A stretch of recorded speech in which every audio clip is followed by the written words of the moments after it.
Buenas tardes, sean muy bienvenidos y bienvenidas a esta transmisión en vivo promovida por el Ministerio de Educación de la provincia de La Pampa en el marco del cierre de la 32 Feria de Ciencia, Arte y Tecnología 2021, cuyo lema fue Seguimos encontrándonos.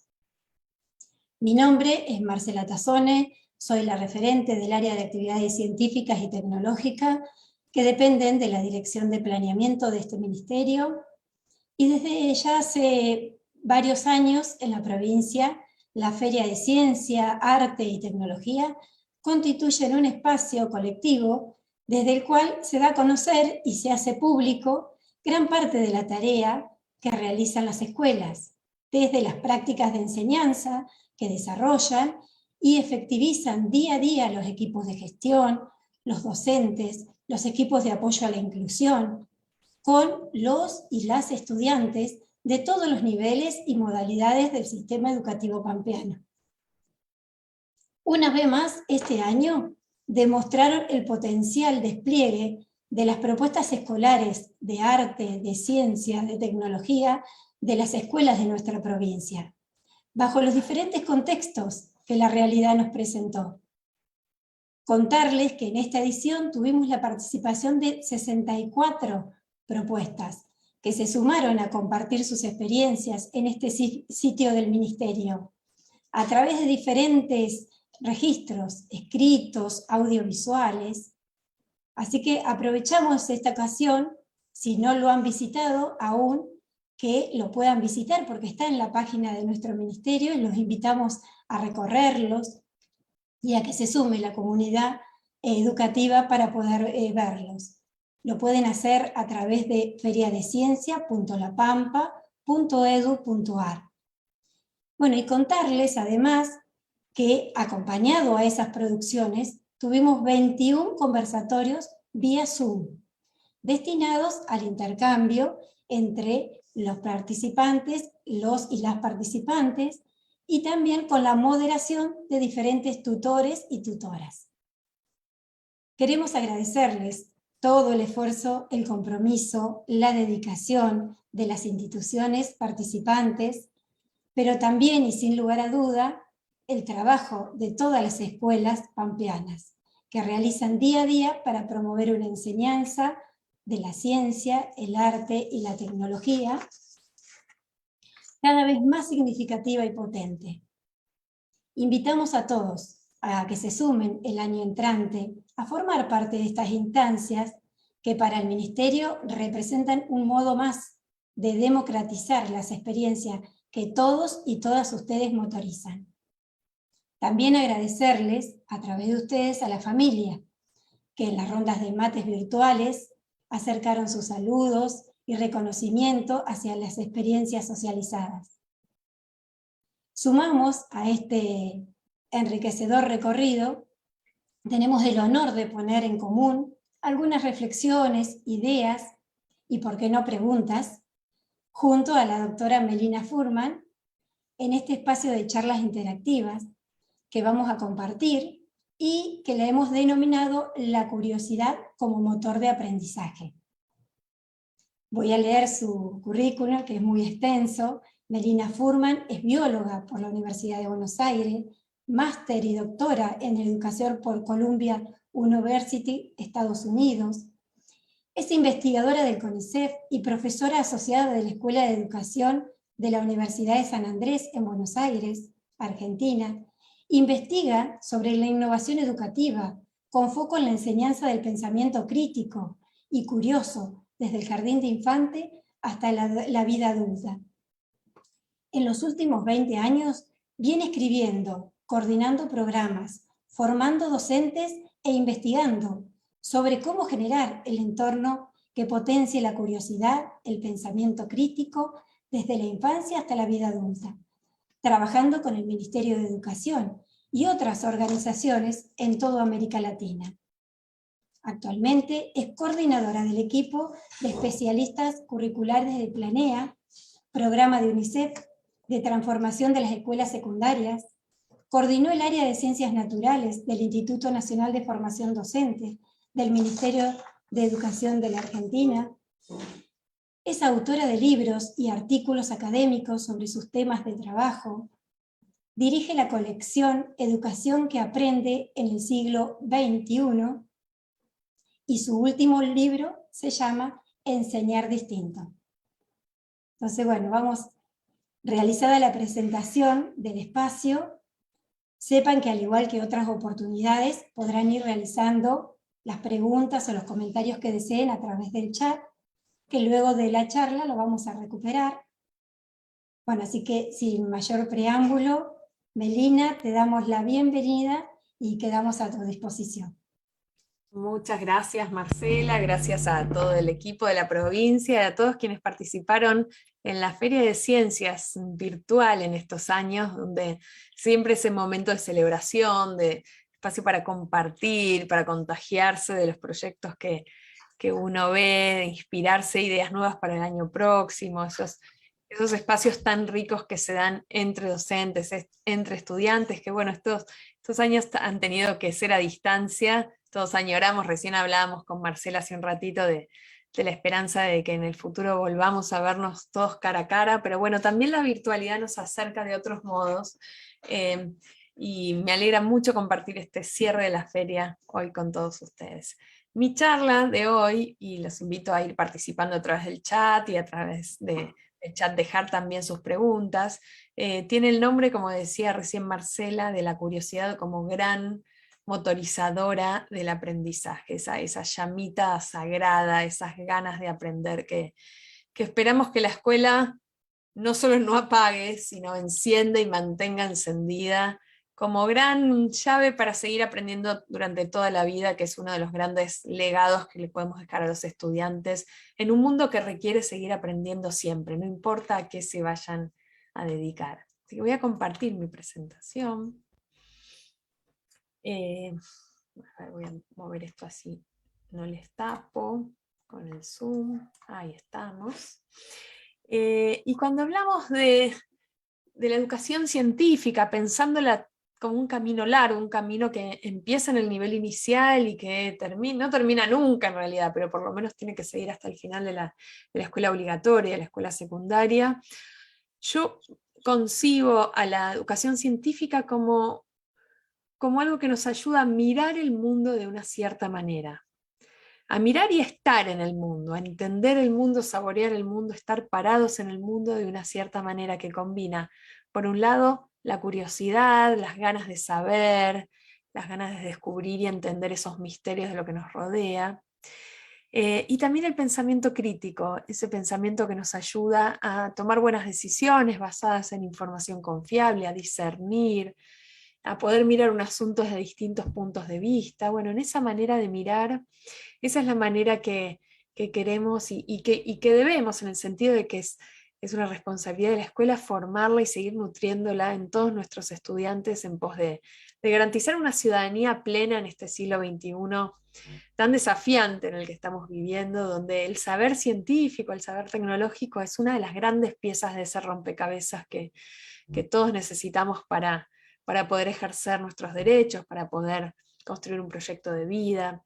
Entonces, quiero hablar de la educación científica desde ese punto de vista, desde la mirada de una escuela que forja el pensamiento y la curiosidad y los nutre para seguir creciendo y dando alas a todos los estudiantes para que puedan construir y sobre todo sostener proyectos de vida con cada vez más riqueza y más sentido. Y como decía, es un camino largo que es importantísimo empezar a recorrer desde temprano, desde el nivel inicial. Si uno mira las investigaciones en las ciencias del aprendizaje y vemos cómo aprendemos estas habilidades de pensamiento científico, que queremos que nuestros estudiantes al final del camino tengan, por ejemplo, la capacidad de pensar con evidencias, la capacidad de imaginarse maneras para responder sus propias preguntas. Sabemos que los chicos chiquitos, los niños y las niñas, llegan al nivel inicial con un montón de concepciones sobre cómo funciona el mundo, muchas de ellas incorrectas, algunas no, y con ciertos rudimentos de lo que va a ser luego el pensamiento científico, ¿no? Ciertas habilidades que podríamos llamar protocientíficas, como la capacidad de ensayar y aprender por prueba y error, que es la gran manera en la cual los seres humanos aprendemos desde que somos bebés, cierta noción de si las cosas son más probables que otras, cierta noción de si lo que vemos o escuchamos tiene evidencias detrás, pero que tiene un techo, ese pensamiento protocientífico, bastante bajo en ausencia de una enseñanza deliberada, ¿no? Que dicho más fácil, que si no hay alguien o muchos alguienes que nos lleven de la mano para aprender esas habilidades de pensamiento científico, esos grandes conceptos de las ciencias naturales, si no hay una escuela y docentes que nos lleven de la mano por ese camino no se recorre solo, esas habilidades no son espontáneas, alguien nos las tiene que enseñar. Y pensando en cuáles son algunas de las claves para forjar esta mirada científica del mundo, estos ojos curiosos, esos ojos preguntones, creativos que hacen a la mirada científica del mundo, hoy quería compartir algunos pilares que seguramente si están aquí compartiendo los resultados de la Feria de Ciencia los comparten también conmigo, y quería ilustrarlos con algunos ejemplos de la práctica. Y el primer gran pilar para formar esta mirada curiosa del mundo es poner todas las veces que podamos, y esto no vale solo para las ciencias naturales, aunque hoy vamos a poner el foco ahí, poner a los estudiantes, posicionarlos en un rol de exploradores, de constructores de conocimiento, de investigadores, de investigadoras, desde muy chiquitos. Y yo sé que algunos de los trabajos que se compartieron son de nivel inicial, por ejemplo, y creo que son especialmente importantes aquellos trabajos que empiezan con los niños más chiquitos a darle forma a esta mirada del mundo y profundizarla. Y a mí me gusta mucho esta viñeta de Frato, de Francesco Tonucci, el gran pedagogo italiano, que habla justamente de esto, de las oportunidades que tenemos en la escuela de poner a los estudiantes en el rol de exploradores, que a veces nos olvidamos, ¿no? Frato, un gran dibujante también, que aquí nos muestra estos dos niños que están con el conejo, y lo están observando y están notando un montón de cosas, están sacando un montón de conclusiones de lo que observan, ¿no? Dicen, está caliente, tiembla, se mueve dando saltos este conejo, hace caca en forma de bolitas, es tímido, tiene las patas de atrás largas y dos dientes grandes.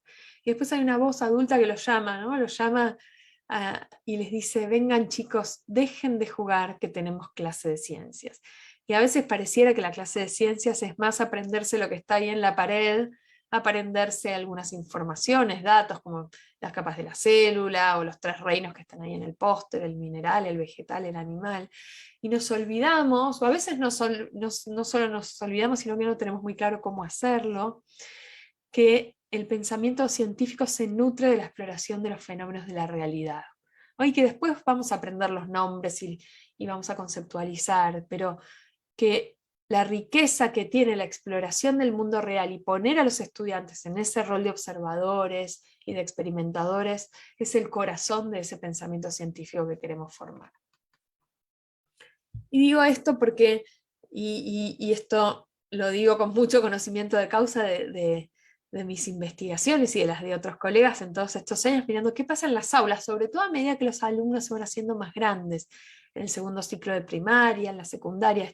Esta escena que les muestro acá se va haciendo cada vez más prevalente, donde tenemos clases donde hay docentes hablando, alumnos escuchando, eso no está mal, es importante que suceda, pero cuando sucede todo el tiempo y cuando las estrategias son casi todo el tiempo expositivas, hay algo que tenemos que cambiar.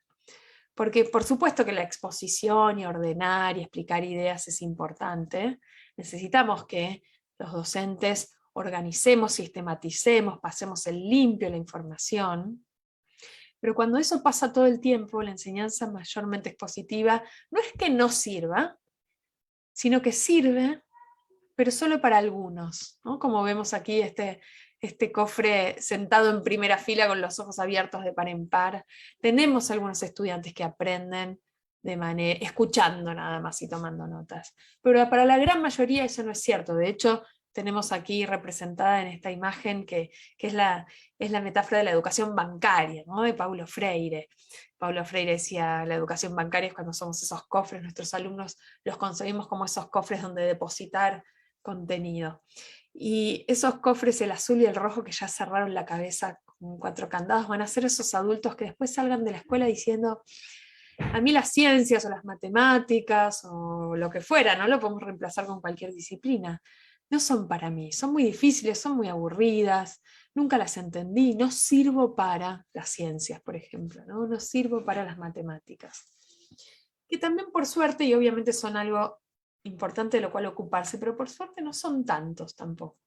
Creo que lo más relevante y lo más invisible a veces, y creo que coincide con que están pintados en gris, son la gran mayoría invisible de estos estudiantes que en muchos casos aprueban la asignatura, a veces hasta con buenas notas. El otro día un compañero de trabajo me decía: yo siempre me saqué un 10 en física y nunca entendí nada.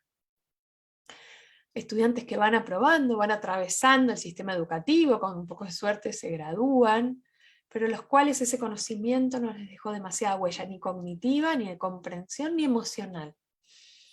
Es más, esas clases muchas veces les dejaron la sensación de que había algo ahí que era poco interesante. Bueno, ¿cómo revertir esto? ¿No? Y parte de revertirlo y de poner a los estudiantes en el rol de exploradores es de construirnos como docentes de una visión que, aunque no nos demos cuenta, a veces todos, ¿no? Y me incluyo, la tenemos muy arraigada, como si la tuviéramos en nuestro ADN. Una visión que Philippe Mérieux, el pedagogo francés, llamó la teoría de la huella. Y Philippe Mérieux decía: la teoría de la huella es esta concepción, a veces implícita, que tenemos quienes enseñamos, de que nos dice que cuando uno explica algo ordenadito, redondito, alcanza para que el otro lo aprenda. Que decirlo bien es suficiente para que el otro lo aprenda, ¿no? Muchas veces decimos: bueno, pero si yo esto lo di, ¿no? Y me gusta mucho esta imagen muy simpática de esta viñeta donde están los niños con el perro se llama Stripe, y uno le dice a otro: yo le enseñé a Stripe cómo silbar, y el otro se agacha y se fija, ¿no? Dice: no lo escucho silbando, dije que le enseñé, no que él lo aprendió. ¿Y cuántas veces nos pasó esto, ¿no? De sentir que yo di este contenido, pero ellos no lo aprendieron. Bueno, ahí hay algo que repensar, ¿no? Donde decimos dar, y cuando dar implica explicar solamente, ojalá fuera suficiente para que los chicos y las chicas lo aprendieran, pero el aprendizaje no funciona así, no alcanza. Digo ojalá fuera suficiente porque nuestra vida sería más fácil.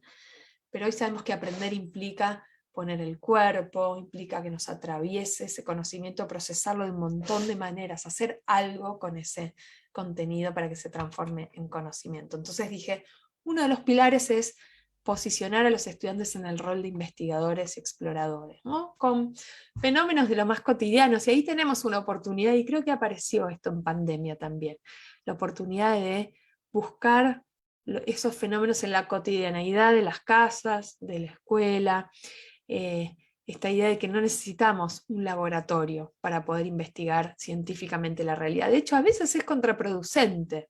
No quiero decir que no tiene que haber laboratorios, pero sobre todo en jardín y en primaria yo diría que traer el laboratorio al aula es mucho más provechoso en un sentido, porque nos ayuda a transmitir la idea de que la ciencia está en todas partes, podemos mirar todo lo que nos rodea con esos ojos científicos, los materiales que hay en casa, salir al patio, buscar qué pasa en la plaza, todo lo que nos rodea es objeto de análisis si lo miramos con ojos científicos. Esta es una foto de una experiencia que seguro muchos han hecho más de una vez, donde están los chicos midiéndose el pulso. Es más, la podríamos hacer ahora, yo desde mi casa, ustedes en La Pampa, los que están en Facebook también desde otras provincias. Podríamos hacer una mini observación, se las voy a proponer a ver si nos sale, como primera punta para ponernos en nosotros en este ratito en rol de exploradores. A ver, les voy a pedir que se midan el pulso. Aquí este niño le está viendo el pulso a la maestra, pero lo podemos hacer con nosotros mismos. Miren, lo vamos a hacer con 2 dedos, nos lo ponemos acá. Hay varias maneras, ¿no?, de medirse el pulso. Yo les propongo esta, si tienen otra, bienvenida. Y cuando yo diga ya, vamos a medirnos el pulso, a ver cuántas pulsaciones tenemos, ¿sí? Y lo van a poner en el chat. A ver, preparados, listos, ya.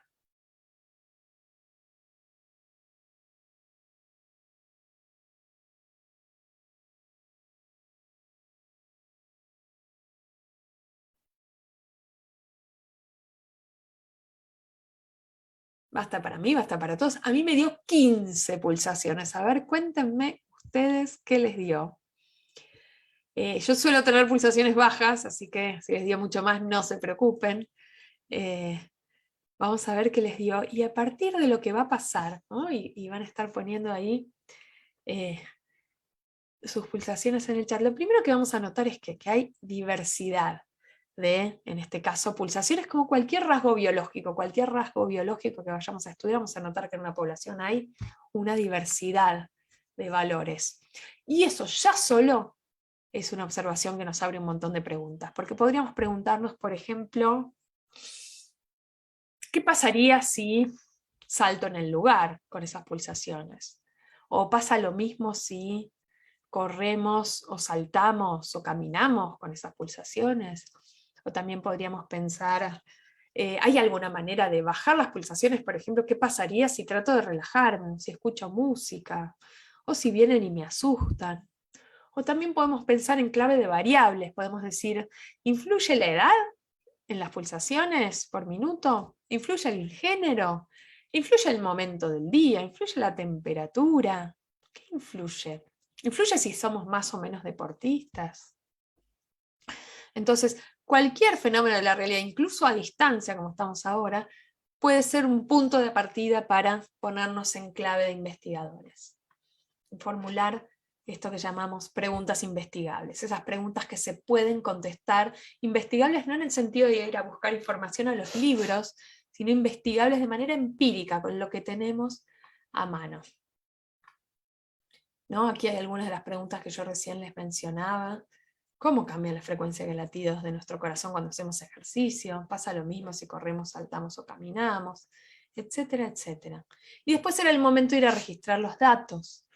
Una de las partes más lindas de toda investigación es ir en manos a la obra, ¿no? En este caso, esta investigación, este registro de un cuaderno es sobre las diferencias entre las pulsaciones en reposo y después de correr, ¿no? Y de vuelta, como nos pasó a nosotros recién, hay una diversidad de valores en los registros de los niños y las niñas en esta tabla, ¿no? Y algo que pasa siempre, ustedes en la Feria de Ciencias seguro les pasó un montón, es que los datos no son nunca prolijos. Cuando nos ponemos a hacer investigación de carne y hueso, pasan cosas inesperadas, que son que nos incomodan un poco en el sentido de que nunca da prolijito en un experimento, pero que son oportunidades para pensar. Vamos a ver acá, a ver si se dan cuenta. Fíjense, a ver si detectan algunos casos de chicos o de chicas que tuvieron valores raros, ¿no? Por ejemplo, si uno mira la generalidad, lo que va a ver es que a casi todos los alumnos les subieron las pulsaciones.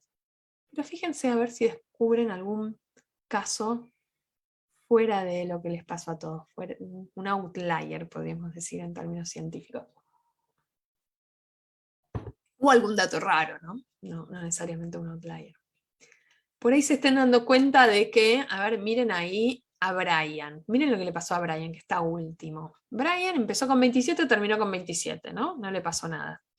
O no le aumentaron las pulsaciones después de correr. A Nico le pasó algo peor, distinto, no peor, diferente, ¿no? Bajaron las pulsaciones de 28, pasó a 27.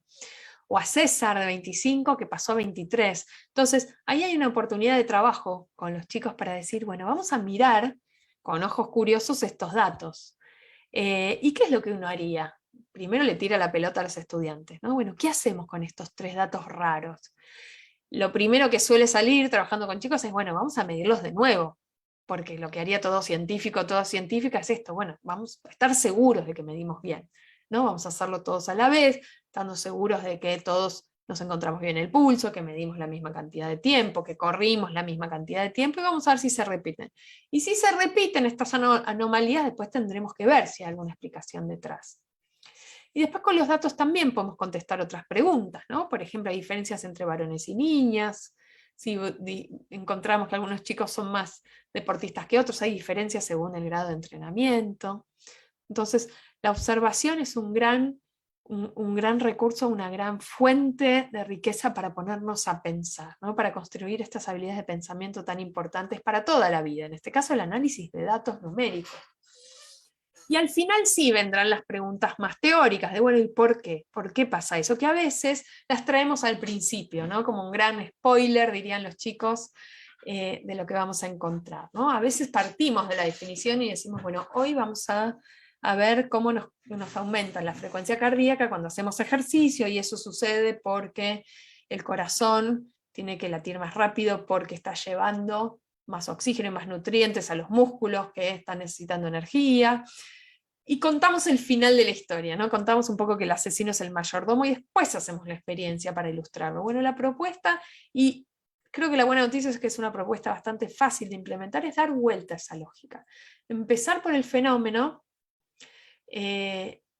conceptualizar después, ver qué encontramos y al final ponerle nombre o ir a los porqués, ¿no? Yo lo llamo fenómeno, la secuencia fenómeno, idea, terminología, ¿no? Es algo que hace unos años, junto con Gabriel Gelón y otros colegas, empezamos a notar que había un mantra que podíamos decirnos cuando hacíamos actividades científicas, ¿no? Como para no perder esa lógica que va muy a favor de cómo los científicos profesionales investigan la realidad, ¿no? Más allá que en la escuela hacemos ciencia escolar.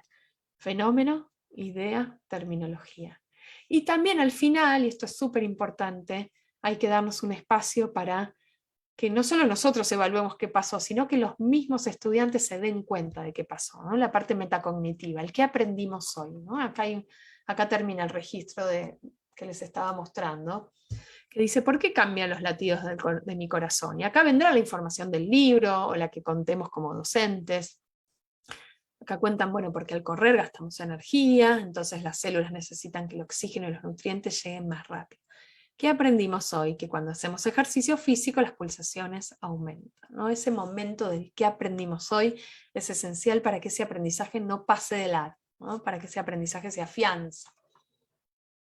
Entonces, vuelvo a este mantra, que para mí es un mantra por lo menos. Fenómeno, idea, terminología. A veces no es para seguir como receta, a veces tenemos que cambiar el orden, pero es una buena guía para no spoilear el final de la película, ¿no? Al comienzo, y dar esa oportunidad de que surjan esas ideas maravillosas, como decía Elinor Duckworth en un libro hermoso que tiene ese nombre, tener ideas maravillosas.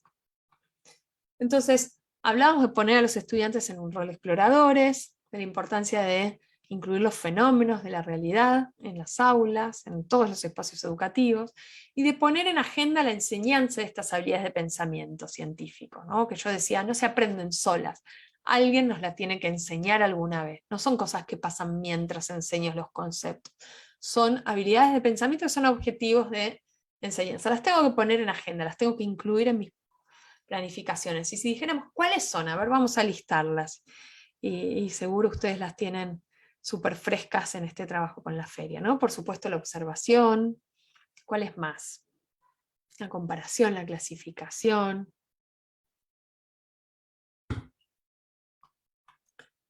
Aprender a medir, ¿no? Es una de las habilidades centrales, ¿no? Medir con distintos instrumentos, entender qué significa medir, formular preguntas investigables, diseñar experimentos, analizar datos, sacar conclusiones, argumentar con evidencias, comunicar, bueno, montones más, no son las únicas, pero traje algunas justamente con la idea de que hay que ponerlas en agenda, ¿no? No son cosas que van a suceder si no las enseñamos.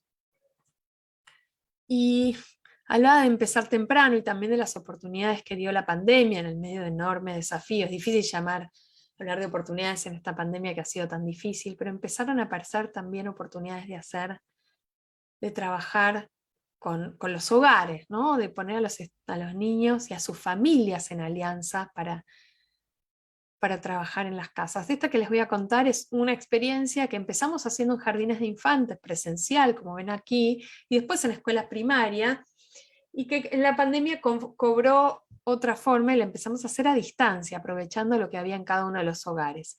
Y esto nació, la llamamos la naranja olvidada, y partió de una observación de una maestra que se había dejado olvidada justamente una naranja abajo. Voy a parar de compartir así me ven. Había dejado una naranja olvidada abajo de un mueble de la sala. Cuando vio la naranja, después de unos días, los chicos y ella notaron que la naranja estaba llena de manchas, ¿no? Manchas verdes, manchas blancas. La maestra obviamente sabía qué eran, pero los niños no sabían qué eran. Esto era sala de 5. Y conversando, esto fue parte de una investigación que hicimos con mi grupo, y entonces entrevistamos a los chicos para que nos contaran, ¿no?, qué eran esas manchas que habían visto, y los chicos decían cosas de lo más simpáticas y hasta desopilantes. Decían, bueno, es caca de paloma, decían, es nieve. Estos eran chicos de provincia de Buenos Aires donde no había nevado nunca en su vida. Son manchas de pintura. Y algunito que otro dijo la naranja está podrida, pero casi nadie había dicho eso, ¿no? Tenían otras explicaciones para qué le habían pasado a la naranja. Entonces de ahí salió la idea de hacer una secuencia de trabajo que llamamos Investigando el Mundo de los Hongos, para poner a los chicos a investigar por qué había que poner la comida en la heladera. De hecho, nuestras primeras preguntas sobre por qué poníamos la comida en la heladera también salían cosas súper desopilantes, como, bueno, ponemos la comida en la heladera como una especie de ropero, ¿no? Para que no se la coma mi papá, o para que no se la coma un ratón, o porque en algún lado tienen que estar. Entonces, volver a mirar esta idea de que a veces las frutas se llenan de manchas, o que hay que poner la comida en la heladera, que es algo cotidiano y que todos los chicos han vivido y visto, pero mirarlo a la luz de las ideas científicas es justamente parte de esto de enseñar a mirar con ojos curiosos. Así que les cuento un poco más de esta experiencia, donde parte del asunto, decíamos, es enseñar a observar, empezar a registrar, ¿no? El registro como gran clave de poder hacer el pensamiento visible, con dibujos, con imágenes, en este caso, cómo eran estas frutas al inicio, porque el diseño de la experiencia era muy simple. Implicaba comparar comida que estaba dentro de la heladera, frutas como esta mandarina y otras, ¿no? Acá hay un pan, queso, distintas cosas que se pusieron, y otra que estaba afuera de la heladera, a ver si había alguna diferencia a lo largo del tiempo. También decidimos con las maestras y los chicos probar qué pasaba algo que no fuera comida, por ejemplo esta tapita de plástico que ven ahí, ¿no? Y entonces los chicos registraban, y entonces comparaban un plato de comida en la heladera con otros fuera de la heladera, que además tenían dos variantes. En realidad comparamos 3 grupos, no 2. Algunos que estaban afuera de la heladera, pero secos, y otros fuera de la heladera mojados, los íbamos humedeciendo, ¿no? Un poco sabiendo que esta experiencia en general tarda mucho tiempo y que había que acelerarla para que los chicos no se frustraran, y que con la comida mojada los hongos iban a aparecer más rápido. Y entonces apareció el registro, primero a través de dibujos y también a través de letras, donde estaba qué pasaba en estos 3 grupos, y empezó a salir una discusión de lo más interesante sobre cuál era la diferencia entre un registro científico y un registro artístico, ¿no? En un registro artístico yo puedo dibujar la naranja de color violeta o de color turquesa si me dan ganas, porque eso tiene que ver con la fantasía. En un registro científico tengo que dibujar la naranja lo más parecido a como lo veo, porque eso me va a servir como si fuera una imagen, una fotografía, de justamente ayuda a memoria para poder ir viendo qué pasa. Y también apareció la necesidad de medir, porque justamente las manchas que iban apareciendo se iban agrandando, pero no alcanzaba con decir que se iban agrandando, era importante poder registrar cuánto se iban agrandando. Entonces, en este caso, en la versión que hicimos en Jardín, apareció la necesidad de encontrar alguna manera de medir el tamaño de la mancha. ¿Y cómo podíamos hacer? Esa discusión, cuando uno no la baja, sino que la conversa, es una oportunidad de aprendizaje enorme, de esta capacidad tan grande que es medir, ¿no? ¿Cómo mido algo? Y apareció en este caso la idea de medir a través de cintas, ¿no? Un instrumento no convencional que surgió de la conversación con los propios niños, de decir, bueno, a ver, vamos a medirlo con cintas que las podemos ir cortando, vamos viendo cómo se van agrandando las manchas en el pan, en el limón, en la naranja, como ven ahí, las vamos pegando y las ponemos al lado. Y también la necesidad de habilitar distintas maneras de registro. Algunos niños registraron con fotos, también en sus tablets iban anotando lo que sucedía, también espacios para reflexionar más de metacognición, pero relacionados con lo emocional, ¿no? También decir, bueno, ¿qué nos pasó hacer en esta experiencia? ¿Cómo nos sentimos? Que es una parte que a veces olvidamos cuando hablamos de las exploraciones científicas, pero que es enorme, porque la sorpresa, porque la curiosidad, porque el disfrute son claves en poder hacer ciencia en la escuela. Entonces aquí los niños pusieron, bueno, me gustó ver los platos y oler, y verlo podrido, mojar los platos y ver hongos con la lupa. Y como decía hace un ratito, en la pandemia empezó a ver como uno de los tesoros en el medio de esta marea de la pandemia que nos llevó puestos, pero empezó a ver más oportunidad de alianza con las familias, de hacer experiencias en casa. Y esto, además de la alianza con las familias como gran oportunidad, apareció también esta idea de que en casa podemos hacer ciencias. Entonces se transformó esta experiencia para llegar a casa, y esto habilitó algo que no habíamos anticipado, y es la importancia de la diversidad que ofrecen los materiales y los entornos con los que cuenta cada familia. Tomar eso no como un obstáculo, sino como un valor. Entonces, cada familia encontró distintas maneras de investigar, en este caso, sus platos, en la heladera y fuera de la heladera. Esto es lo que puso una familia, otra puso una chapita en vez de la tapita, y decidió poner una uva y galletitas. Otros pusieron fideos y salamín y ketchup. Y a lo largo de los días, cada familia iba registrando, iba compartiendo qué había pasado, ¿no? Y cómo empezaban a salir esas manchas. Algunos le pusieron los toques más artísticos. Aquí pusieron un bloquecito de Lego para usarlo como elemento inerte, y ya se empiezan a ver las diferencias, ¿no? Claramente a la izquierda los alimentos se van transformando, y el de la derecha, que es el que está en la heladera, no le pasó nada. Y así cada familia iba recogiendo sus evidencias para hacer una investigación colectiva. Y por supuesto, al final vuelvo a la idea de fenómeno, idea, terminología. Al final viene lo de conceptualizar. Bueno, ¿qué descubrimos?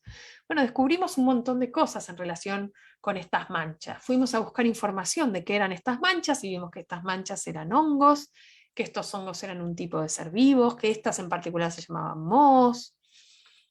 Descubrimos también que como todo ser vivo necesita alimentarse, con lo cual eso que pasa con la comida que se ablanda es que son esos hongos que se la están comiendo. Descubrimos también que esos hongos no viven bien en lugares fríos y por eso no crecen en la heladera, y entonces esa es una de las grandes razones para poner la comida en la heladera, además de para guardarla, para que no aparezcan, para que no se pudra, para que no aparezcan estos seres vivos. Que estos mohos, que son parte del grupo de los hongos, del reino de los hongos, son un tipo de seres vivos. Otros son las plantas, otros son los animales, hay otros que son las bacterias. Bueno, aquí no pusimos a los protozoos para no marearlos, que en la naturaleza, y acá también aparece el poder de lo audiovisual, ¿no? Que también apareció con la pandemia, de poder mirar imágenes, que traer esto al aula también desde lo audiovisual, que hay hongos comestibles, que hay hongos de todas formas y colores, que los nuestros se llamaban mohos. Vuelvo a esta idea, ¿no?, de la terminología al final del proceso. Y vuelvo también a esta idea de la importancia del registro como gran compañero de esa formación de las habilidades del pensamiento. Esas habilidades que mucho tienen que ver con las habilidades lingüísticas, con las habilidades comunicativas, donde interviene mucho las prácticas del lenguaje, ¿no? En todo esto, aprender a contar, aprender a argumentar, aprender a registrar y sacar conclusiones. Y en esto del registro les muestro un ejemplo de un diario de ciencias, también en alianza con las familias, donde en este diario las familias tenían que ir proponiendo preguntas investigables que surgieran.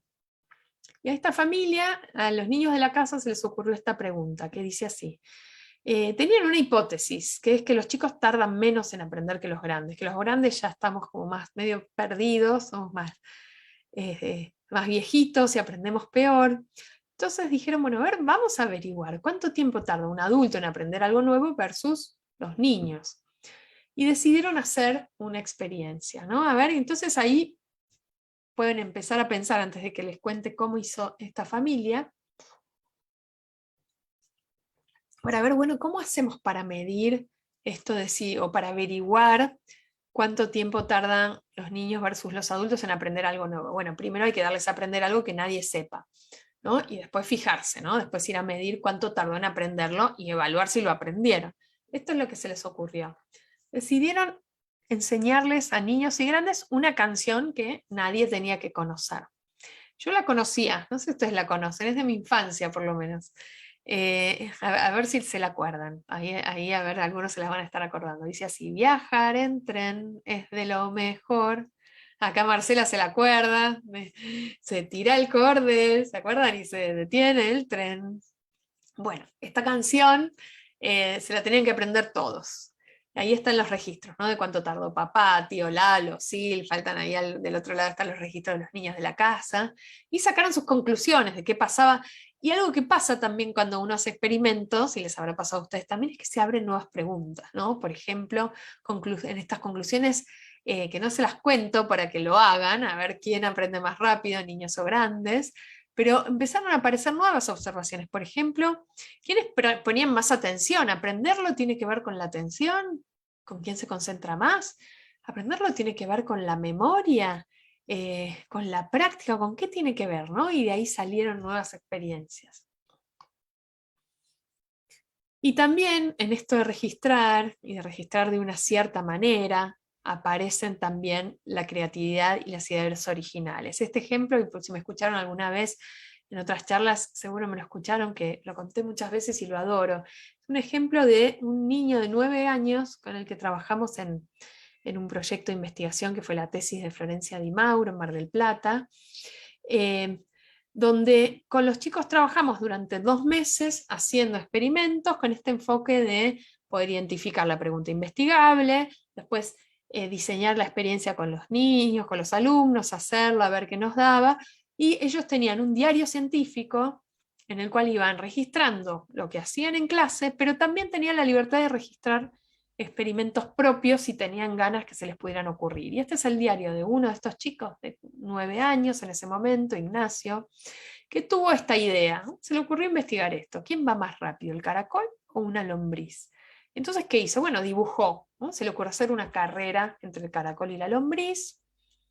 Puso, y esta es la estructura que nosotros les habíamos dado, por eso la importancia de estructurar el pensamiento para después generar libertad, ¿no? Si dejo todo librado al azar, esa creatividad es antiintuitivo, ¿no? Lo que digo, a veces pareciera que la creatividad es dejar que los niños decidan todo, y lo que nos muestran las investigaciones es que es lo contrario, ¿no? Si uno marca un poco andamia, marca la cancha, después aparecen las ideas originales. Entonces tenía que anotar qué materiales iba a usar, qué iba a medir, que en este caso tenía que medir el tiempo, ¿no? Que llegaban a la meta, cómo lo iba a medir, qué iba a comparar con qué, ¿no? Como gran base del ABC de todo diseño experimental. Tengo que comparar algo con algo, tengo que medir algo, tengo que mantener las condiciones constantes, tengo que anticipar los posibles resultados. Y esto fue algo que yo aprendí como investigadora y formadora después de muchos años de trabajar con chicos de primaria, donde cuando les pedíamos a los alumnos que propusieran una hipótesis, qué creían que iba a pasar, pasa algo muy interesante, ¿no? Muy asociado a las lógicas de la infancia. Los chicos no querían averiguar la respuesta a la pregunta, querían acertar la hipótesis. Y eso a veces incluso sin darnos cuenta lo promovemos, ¿no? Cuando decimos, bueno, vamos a verificar o a corroborar si la hipótesis es cierta. Me acuerdo una vez trabajando con una experiencia sobre conductores de la corriente eléctrica, chicos de 5º grado, los chicos tenían que hacer una hipótesis, una lista de materiales, una lista de materiales, que se goma de borrar, un clavo, un clip, un grafito, distintos materiales, y tenían que hipotetizar, anticipar si iban a ser conductores o no de la corriente eléctrica. Y hacían una lista, y después probaban. Y en algunos casos habían tenido razón y en otros no. Cuando no tenían razón, ¿no? Por ejemplo, si decían que una goma de borrar iba a conducir la corriente eléctrica y después no la conducía, pasaba algo muy curioso, que es que iban a sus cuadernos, borraban la hipótesis en la que habían metido la pata y ponían la correcta. Y a mí me dejó pensando un montón eso, y después decidimos hacer esto, que es lo que les muestro de Ignacio, que nos dio mucho mejor resultado, así que se los recomiendo si les sirve, que es que en vez de poner la hipótesis que creo que va a ser, poder anticipar los posibles resultados de la experiencia. ¿Qué es lo que hace un científico, ¿no? ¿Qué me puede dar esta experiencia? Bueno, en este caso podía ser que ganara la lombriz, podía ser que ganara el caracol, podía ser que empataran. Mapear todos los resultados posibles genera otro compromiso con la investigación, que es que lo que yo voy a querer hacer no es acertar, sino responder mi pregunta investigable. Y después sí, Ignacio fue con su cronómetro, armó su pista y registró los resultados, ¿no? Miren la autografía que nos ponemos todos a llorar. Y ahí están, ¿no? Entonces a los 5 minutos le salió la lombriz, a los 10 minutos más lenteja, más vago, salió el caracol, a los 20 minutos llegó la lombriz, a la media hora llegó el caracol, y a mí me conmueve mucho este registro porque me lo imagino a Ignacio de 9 años, porque a él se le ocurrió hacerlo en su casa. Vale decir que Ignacio no era un buen alumno, mucho menos en ciencias, era uno de estos chicos medio tapados, que nadie había notado. La maestra no lo tenía detectado como un alumno ni especialmente curioso, ni buen alumno. Sin embargo, algo de esto le encendió una chispa que estaba latente. A la media hora llegó el caracol, imagínenselo a Ignacio, un nene de 9 años, con el cronómetro esperando media hora que el caracol llegue a la meta, ¿no? Si ahí no está la pasión científica, ¿dónde está? Entonces ahí está la conclusión, si tienen la duda, que la lombriz es más rápida. Hace poco yo conté muchas veces este caso en distintas conferencias y me empezaron a mandar de otras escuelas ejemplos. Esto me mandó una escuela que decidió, en realidad no era inspirados en Ignacio, hicieron su carrera de caracoles, donde está la salida a la meta. Ahí la pregunta no es quién es más rápido, sino podríamos decir qué velocidad promedio tiene un caracol, si quieren. Y después hicieron esta hipótesis que es, querían ver si el caracol con un incentivo, que era darle una florcita en la meta, que les ocurrió eso, el caracol iba a ir más rápido. Nada, obviamente no fue más rápido, pero tenían como esta pregunta los chicos y la quisieron probar, ¿no? Y vuelvo a esta idea de que los experimentos abren esta curiosidad y ese hacer abre nuevas preguntas, ¿no? Y eso es tan importante. Y por último, y yo recién lo mencionaba con el ejemplo de la frecuencia cardíaca, es clave que podamos cerrar las experiencias con un momento para reflexionar sobre el qué aprendimos. ¿Qué aprendimos? Tanto en relación con lo conceptual como con las habilidades de pensamiento, ¿no? Podríamos decir, bueno, aprendí que la lombriz va más rápido, por ahí ni siquiera es tan interesante, pero aprendí eso. Pero también aprendí a diseñar un experimento, o aprendí a medir el tiempo, o aprendí a registrar, ¿no? Esos aprendizajes también hay que sacarlos a la luz. Y les muestro algunas estrategias que yo uso mucho para esto, que sirven hasta para estudiantes grandes, para adultos, en los que trabajan en formación docente, para estudiantes universitarios, secundarios. Esta es una de mis favoritas, que es la escalera de la metacognición, ¿no? Metacognición quiere decir pensar sobre nuestra propia cognición, pensar sobre nuestro pensamiento, ¿no? Y eso es lo que nos hace cada vez más autónomos, cada vez más dueños del proceso de aprendizaje, ¿no? Hacer esa metacognición. Entonces, vamos de abajo para arriba, una vez que terminamos un trabajo con los alumnos, o una secuencia didáctica, o un tema, o lo que sea, y partimos del qué aprendí, cómo lo aprendí, para qué me sirvió, y en qué otras ocasiones puedo usarlo, ¿no? Y estas preguntas 3 y 4 son sumamente importantes, porque nos hablan de abrir el juego para conversar en qué otras ocasiones de la vida esto puede ser relevante, dónde más me voy a poder encontrar con estas cosas, ¿no? ¿Para qué me sirve, por ejemplo, aprender a hacer un experimento sobre lombrices? ¿En qué otra ocasión por ahí tendría que hacer un experimento sobre otra cosa? O todas esas conversaciones son sumamente ricas para tener en el aula, sobre todo porque a veces aparecen del lado de los alumnos, ¿no? Les pasó muchas veces, sobre todo a quienes enseñan en secundaria, esta pregunta: ¿y esto para qué me sirve, profe? Me acuerdo, hay una charla TED, que no sé si la vieron, se las recomiendo mucho a quienes trabajen con adolescentes, de Juli Gargulsky, es el orador, es un chico que tenía 19 años cuando la dio. Yo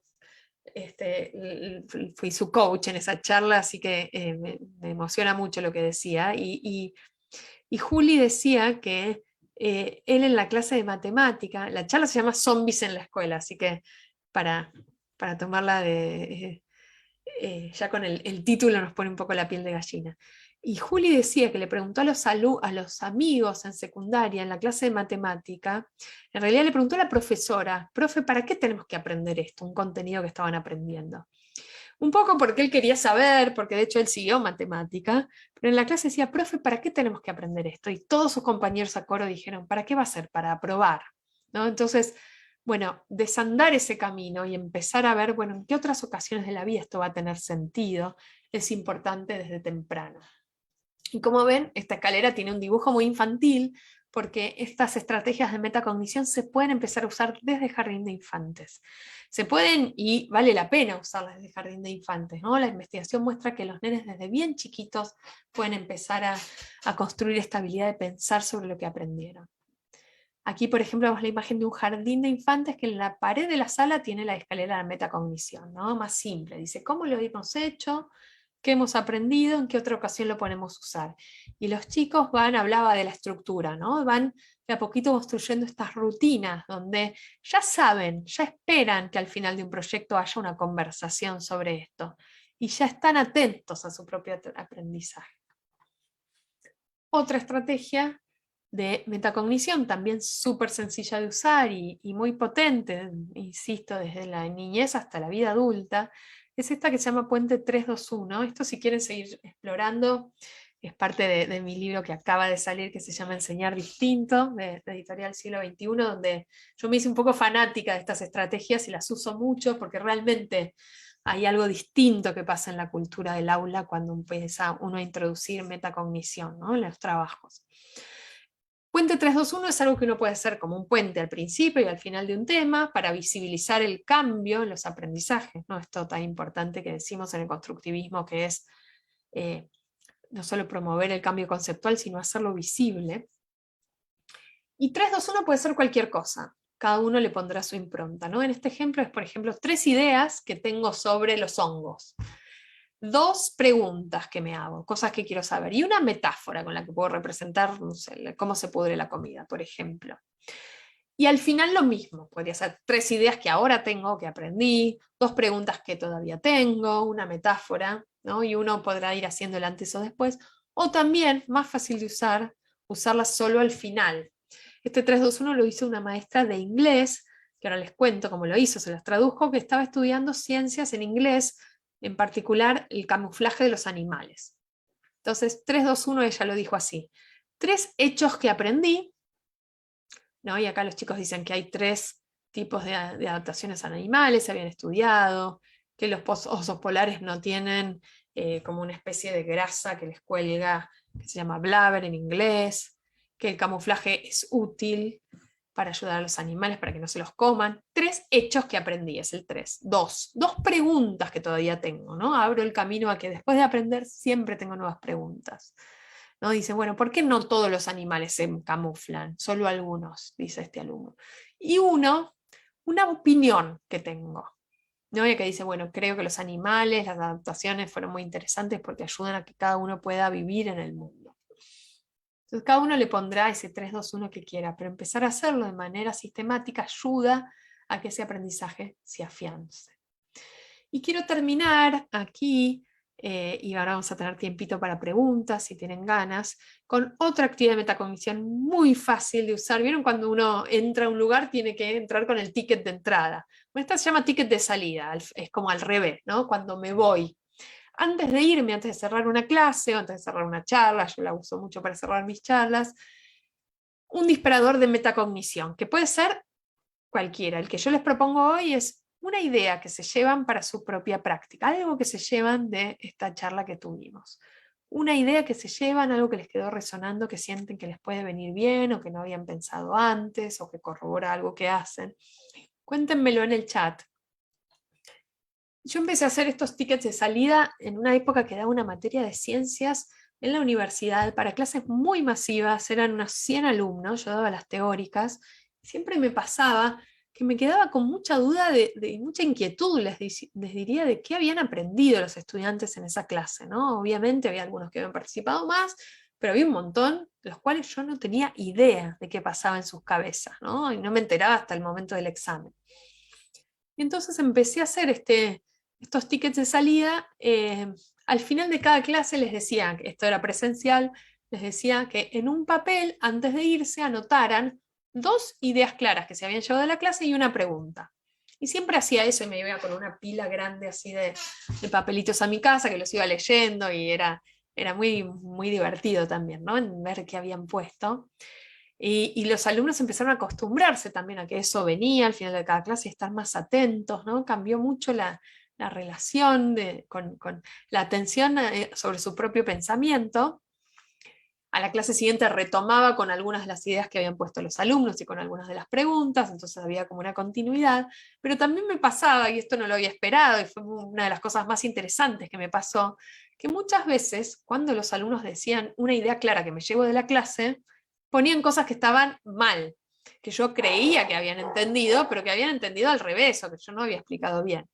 Vieron que hablamos siempre de que la evaluación formativa es esta evaluación que nos da pistas a nosotros los docentes para reajustar la práctica. Bueno, esto era una gran manera de tomar la temperatura después de cada clase para poder darme cuenta de qué habían entendido y qué no tanto y tenía que retomar. Y también, y esto en virtualidad y como estamos haciendo ahora, para mí ha sido un gran hallazgo, hacer tickets de salida al final de una clase ayuda a que el cierre de la clase no sea con mi voz como docente, ¿no? Vuelvo a esta imagen de los cofres, que no sea siempre yo hablando. Acá no nos quedó medio otra porque estamos muy a distancia y no los tengo en el chat para ir y volver, pero que la clase cierre no porque tocó el timbre o porque se acabó la hora o porque se me cerró el Zoom y se me acabó el tiempo, sino que haya un cierre donde los estudiantes paran la pelota para ellos decir que se llevan. Ya eso solo hace una enorme diferencia. Así que ahí les voy a pedir a quienes están mirando en Facebook también que me puedan contar algunos tickets de salida que aparecieron y tenemos un ratito para conversar y responder preguntas. Gracias. Bueno, sí, alguna gente ya va comentando y van dejando acá. Dicen el diario como estrategia, la escalera en la pared del aula, la enseñanza sostenida de las habilidades de pensamiento científico. Qué importante las paredes del aula, ¿no? Para generar esas rutinas, visibilizar cuál es nuestra agenda como docentes, ¿no? Las paredes obviamente hablan, la forma es contenido, decimos siempre. Eso que yo también estoy mostrando con lo que cuelgo, con lo que pego, con cómo presento las actividades, todo eso importa e impacta un montón, ¿no? También en nuestras clases, cuando a veces no tenemos las paredes disponibles, pero cuando las tenemos las paredes educan también, ¿no? Siempre hablan del espacio como un gran educador también. La idea de la creatividad, por paradójico que parezca, necesita iniciar una estructura, una organización. ¿Qué herramientas puede pensarse específicamente para secundaria? Nos preguntan por ahí.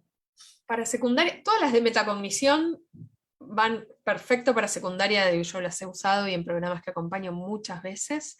Una de las profes, a ver si tengo el ejemplito acá para mostrarles, ahora lo busco, pero una profe de secundaria hacía, a ver, les voy a buscar a ver un segundo, que siempre es más lindo además que mostrarles,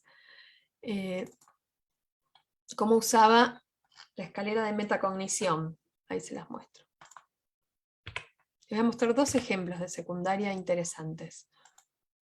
Ahí voy a compartir. Esta es la escalera de metacognición que usaba una profesora con sus alumnos de secundaria usando la plataforma Padlet. Y entonces los chicos en video, una vez por semana, cortito, 1 minuto, tenían que responder qué aprendí y cómo lo aprendí. Ya eso solo hacía una enorme diferencia, porque primero además tenían que poner en palabras, tenían que animarse a comunicarlo en video, bueno, pasaban un montón de cosas interesantes, ¿no? Con esto del qué aprendí, cómo lo aprendí. Y también esto que llamamos las rutinas del pensamiento, el 3-2-1 es súper útil en secundaria.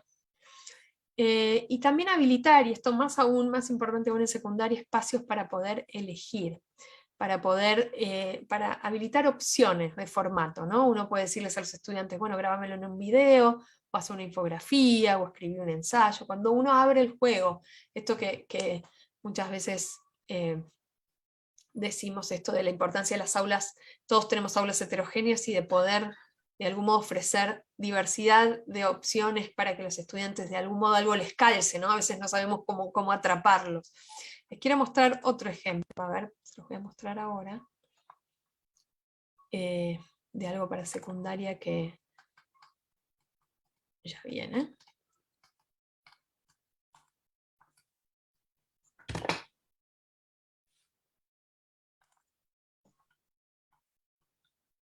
Que hizo un profesor para una materia que es construcción de la ciudadanía,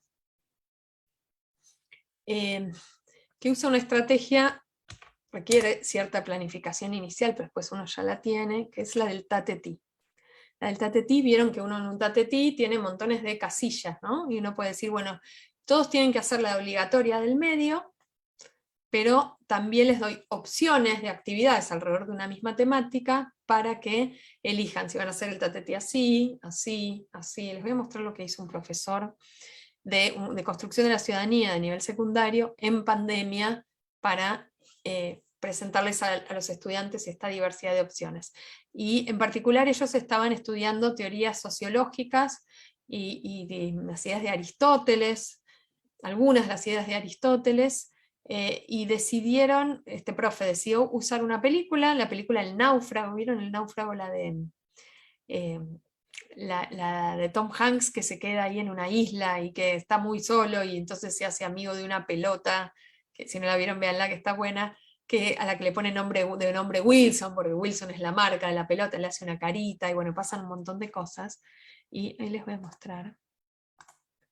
Hizo este profe con el proyecto Wilson, lo hizo con una plataforma que se llama Genially, que es gratuita, no sé si la usaron,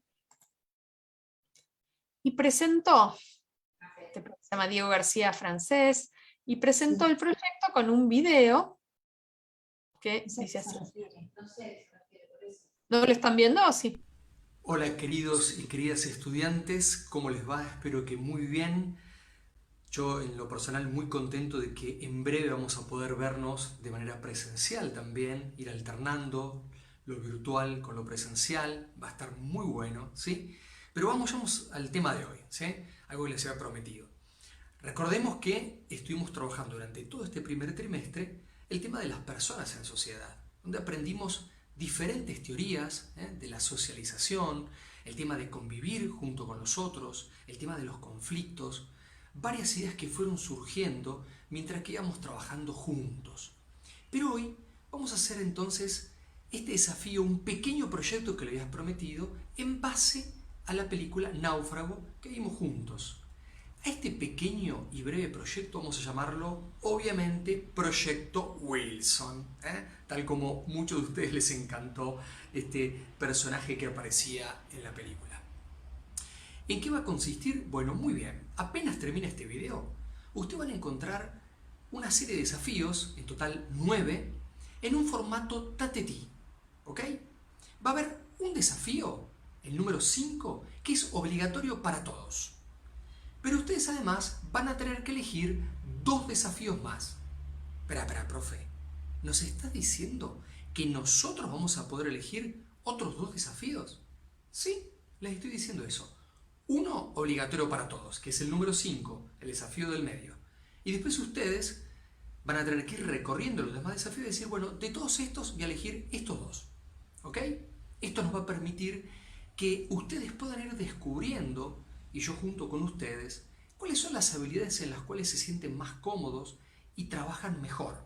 ¿Está claro? Entonces, ¿están listos? ¿Bien? ¿Comenzamos? Vamos entonces. Y acá viene el desafío. El 5, como les dijo este profe, es el obligatorio, y después hay que elegir otros para hacer el tatetí. Entonces vamos al 5. Dice así: ¿qué tendrías que aprender en el colegio para poder sobrevivir en la isla durante 4 años? ¿Y cómo relacionas a Wilson, este personaje, con las teorías de la socialización de Aristóteles y la sociología contemporánea, ¿no? Ahí conectando con el contenido más puro y duro. Y después hay opciones. Por ejemplo, el 4 dice: si tuvieras que entregarle un premio al personaje principal de la película, ¿cómo se llamaría y por qué se lo darías? Graba un video explicándolo en 3 minutos. O ponerle música a tu escena, elegí tu escena favorita de la película y contala en versión rap o con otro género musical también. O escribí una carta, Chuck, o sea, es el personaje principal, estando en la isla, decide escribir una carta a Kelly, que es su novia, te pido que escribas esa carta. Pensá qué cosas le diría. Entonces, hay algo, obviamente esto requiere mucha planificación, ¿no? No digo que lo vamos a hacer todos los días, pero hay algo de poder dar opciones, o incluso opciones de qué formato van a elegir para presentar su trabajo, que hacen una enorme diferencia con los adolescentes. Hace un tiempo hicimos una investigación, una especie de juego con muchas escuelas secundarias, y lo llamamos el desafío joven, y les fuimos a preguntar a los adolescentes cómo diseñarían la escuela ideal. Tenían que diseñar cuáles eran las materias, cómo era el horario semanal, y contaron distintas cosas súper interesantes, pero algo que fue recurrente en todos los casos es que los chicos y las chicas decían, siempre, y a mí me cayó la ficha honestamente en ese momento, los chicos decían contundentemente que en la escuela en algún momento querían poder elegir algo, ¿no? En una generación donde hay algo de eso que están demandando, y obviamente si uno no les puede dar a elegir todo, y uno como docente tiene que garantizar que aprendan lo que quiere que aprendan, pero creo que abrir pequeños espacios de libertad, por ejemplo, en qué forma abrir opciones para entregar formatos de trabajos, o me acuerdo de un proyecto en una escuela en literatura que hacían este proyecto lector, donde tenían una lista de libros para leer en el año, y curada por la docente, los chicos de esa lista tenían que elegir 4, fundamentar por qué esos 4, y un quinto que pudieran elegir ellos y traerlo como propuesta si querían, y si no se les ocurría nada que fuera de la lista, y también fundamentar por qué, ¿no? Entonces de vuelta es combinación de estructura y libertad, y creo que esa combinación realmente ayuda a garantizar lo común, pero también a ofrecer ciertos espacios de autonomía, que uno justamente esa autonomía de vuelta es como otra habilidad, no viene de fábrica, ¿no? La tenemos que aprender.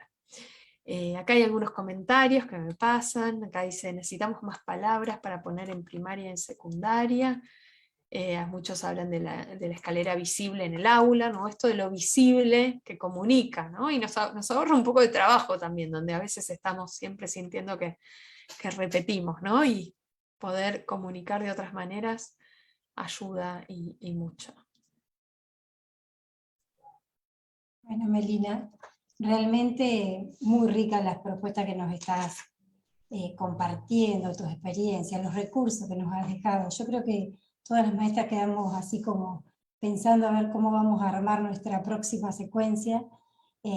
Muchas cosas de las que hemos visto acá en tu presentación las vas a encontrar ahora, donde puedas ver y recorrer las 64 propuestas de la provincia. Como hoy te comentaba, muchas de estas cosas estas imágenes que vos ponés de los chiquitos así con esas caritas observando y encontrando sus hipótesis a ver si son ciertas o no, así que vas a poder recorrer en nuestra presentación de esta feria.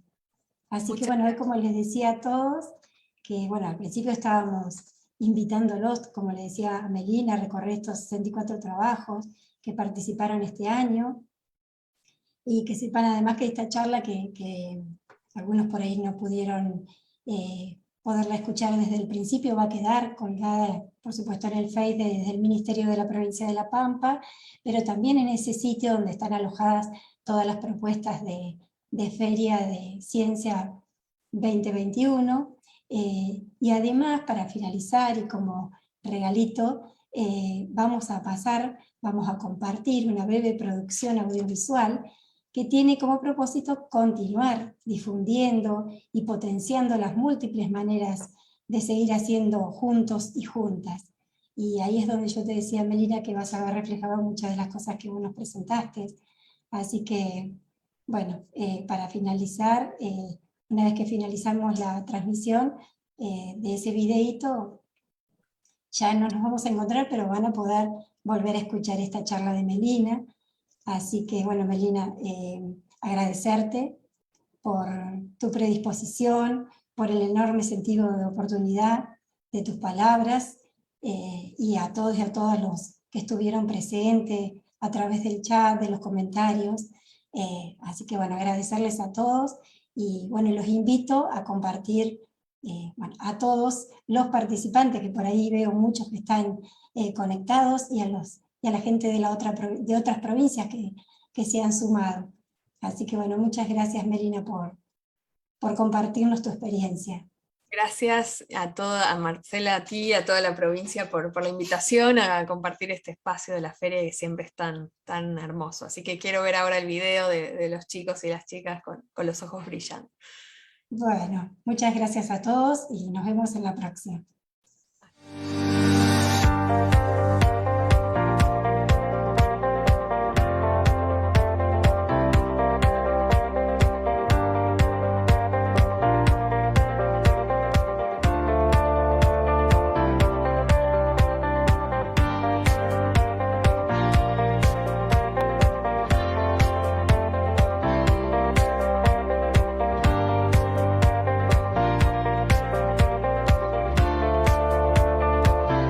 Yo siempre digo, y lo decía ayer, que así sean 10 escuelas que se presenten en Feria de Ciencias, para nosotros tiene un significado enorme, porque esas 10 escuelas que se presentan, esos alumnos que se presentan de esas escuelas, tienen que nosotros y el resto de la población, de las escuelas, de los alumnos, de los docentes, sepan lo que están haciendo.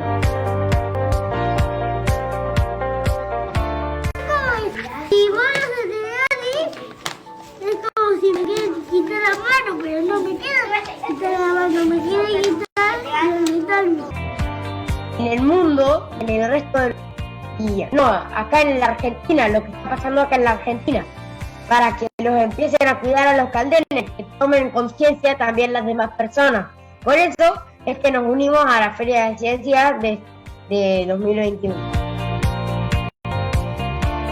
Y empezamos a cuestionarnos una forma nueva de defendernos, por así decirlo, de autoevaluarnos. Entonces nosotros llevamos esta propuesta al profesor y él mismo nos recibió de la siguiente forma con una pregunta de cómo quieren ser evaluados. Y así los alumnos tuvieron la posibilidad de pasar algo en conjunto para realizar el cierre. También estuvieron motivados, todos nosotros nos sentimos motivados a sentir una nueva forma de aprendizaje. Y nosotros mismos fuimos los protagonistas a la hora de evaluarnos, a la hora de exponer nuestras propias ideas. Hicimos lo mismo que Facundo y Emma, pero más diferente. Como un librito que le vamos pasando así. Un librito, que con eso nos podíamos dar cuenta cuántos doceavos era un sexto, cuántos cuartos era un entero. Y que en esas puestas en común pudieron enunciar conclusiones, las cuales los chicos, fíjense que fueron las que fueron nombrando. Entonces eso es requete importante, porque ese trabajo permite que cuando aparezca una nueva situación, esa conclusión sea utilizada, ¿sí? Y forma parte de las herramientas o de los recursos que los chicos tienen para poder avanzar en el trabajo con fracciones. Lo bueno que es trabajar en equipo, porque cuanto más se puede aprender, ¿sí? Jugando y trabajando en equipo. Me parece que es lo que todos queremos, que es ayudarnos para poder aprender. Y también me parece buenísimo que eso era tan difícil al principio, ahora, después de haberlo visto de otra manera, resulta más fácil y se haya podido entender. Plantearon una forma y una dinámica de aprendizaje diferente y que responde un poco a esta nueva lógica de ir articulando, relacionando, integrando, ¿no es cierto?, distintas disciplinas o áreas del conocimiento, y este lugar de protagonismo, ¿no?, que les diste, me parece que no solamente los puso en un lugar mucho más activo en relación a sus procesos de aprendizaje, sino también la importancia del desarrollo de capacidades. Bueno, era la familia la que tenía que ponerse con el alumno y a que midan. La verdad que sin la ayuda de la familia y de mis compañeros, por ahí el proyecto se hubiera caído un poco, pero bueno, lo llegamos a lograr en conjunto. Yo la verdad que estoy muy contenta con este trabajo y bueno, qué genialidad que este cuento nos haya servido para enseñar matemáticas también. Con respecto a ese punto del trabajo que se hace en una sala multiedad, me parece como un trabajo colaborativo en el sentido de que habilita al otro al más grande introducir términos específicos